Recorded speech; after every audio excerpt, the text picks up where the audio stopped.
Hello అండి, welcome back to our YouTube channel. ఈరోజైతే ఒక మంచి ఫుడ్ వ్లాగ్తో అయితే మీ ముందుకు వచ్చేసాను.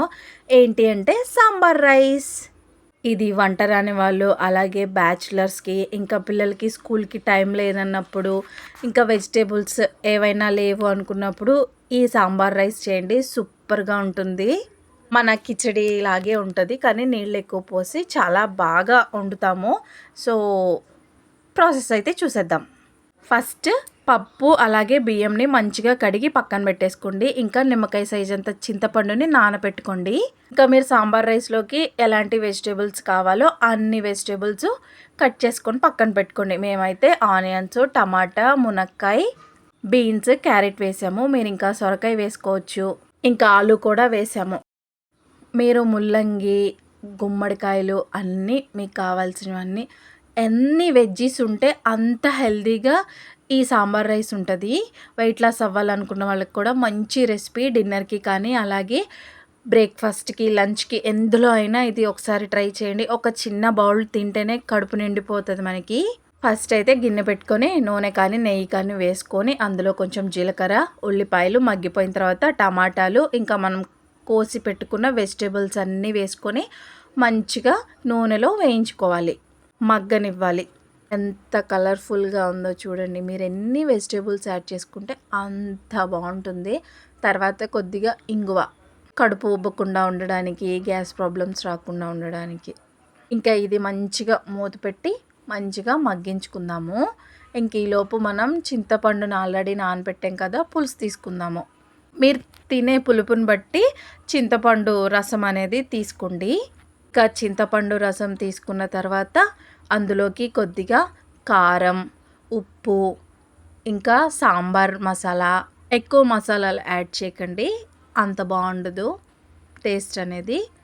ఇంకా అన్నీ వేసేసిన తర్వాత మంచిగా కలుపుకోండి. మీరు కావాలంటే ధనియాల పొడి వేసుకోవచ్చు, గరం మసాలా వేసుకోవచ్చు. మేము మసాలాలు అవాయిడ్ చేస్తున్నాము. ఇంకా చింతపండు పులుసుని పక్కన పెట్టేసుకుందాము. ఇంకా మనం ఆల్రెడీ మన కూరగాయలు మగ్గిపోయినట్టున్నాయి, చూద్దాము. సో చూసారు కదా, కూరగాయలు అయితే అన్నీ మగ్గిపోయాయి. ఇందులో ఆల్రెడీ తీసి పెట్టుకున్న చింతపండు రసాన్ని పోసుకుందాం. ఇంకా చింతపండు పులుసు పోసిన తర్వాత ఒకసారి కలుపుకొని మంచిగా ఆ ముక్కల్ని కూడా చింతపండు గుజ్జులో ఉడకనివ్వాలి. 2-3 నిమిషాలకి ఇలా తెరులుతూ ఉంటుంది. అప్పుడు ఇంకా బియ్యానికి ఎసరు పోసుకోవాలి. అందరికీ తెలిసిందే, 1 కప్పు రైస్కి 2 కప్పులు నీళ్ళు పోసుకోవాలి. ఇంకా మంచిగా మరిగించుకోవాలి. ఇప్పుడే ఉప్పు కారాలు చెక్ చేసుకోండి. అలాగే చింతపండు గుజ్జుతో కలిపి మీరు ఎన్ని నీళ్ళు పోసుకోవాలో పోసుకోండి. 1-2 గ్లాసులు ఎక్కువైనా ప్రాబ్లం లేదు, ఎందుకంటే మనం చేసేది సాంబార్ రైసు. మరీ గట్టిగా కాకుండా మరీ వెట్టి కాకుండా మంచిగా తింటుంటే మంచిగా ఉండాలి. ఇంకా ఉప్పు కారాలు ఒకసారి చెక్ చేసుకొని మూత పెట్టుకొని నీళ్లు తెరలేంత వరకు మరిగించుకోవాలి.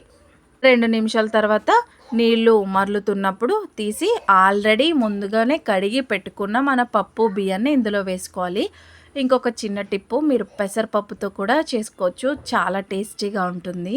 ఇంకా అలా మనం బియ్యం అన్నాన్ని మొత్తం వేసి, ఇంకా కుక్కర్లో వాళ్ళైతే ఇంకా తొందరగా అయిపోతుంది. రైస్ కుక్కర్లో వేసుకున్న వాళ్ళు రైస్ కుక్కర్లో కూడా వేసేసుకోవచ్చు. ఇలా కలిపి మళ్ళీ మూత పెట్టుకొని మగ్గించుకోవాలి. ఇంకా మగ్గుతున్నప్పుడు మధ్య మధ్యలో చూసుకోండి అన్నం ఉడికిందా లేదా అనేది. మరీ గుజ్జుగా కాకుండా, మరీ అన్నంలా కాకుండా మీడియంగా వండుకుంటేనే చాలా బాగుంటుంది. ఇంకా మాదైతే ఉడకలేదు, ఇంకొద్దిసేపు ఉంచుతాము. సో మొత్తానికి రైస్ అయితే కుక్ అయిపోయింది.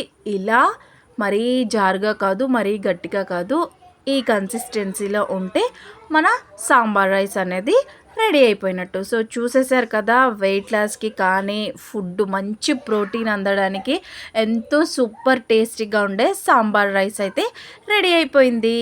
మరి మీరు కూడా ఒకసారి ట్రై చేసి ఇంతకుముందు ఎప్పుడైనా తిన్నారా, నేను చెప్పిన ప్రాసెస్ కరెక్టా కాదా అనేది నాకు కామెంట్ బాక్స్లో కామెంట్ చేయండి. మరి వీడియో నచ్చితే లైక్ చేసి షేర్ చేసి మన ఛానల్ని సబ్స్క్రైబ్ చేసుకోండి. మీరందరూ కూడా ఒకసారి ట్రై చేయండి. ఇలా అప్పడం పెట్టుకొని ఆ అప్పడంలో అన్నం వేసుకొని తింటుంటే అబ్బో సూపర్గా ఉందండి. సో చూసేసారు కదా, మరి ఇంకో వీడియోతో మేము ముందు ఉంటాను. అప్పటి వరకు బాయ్ బాయ్.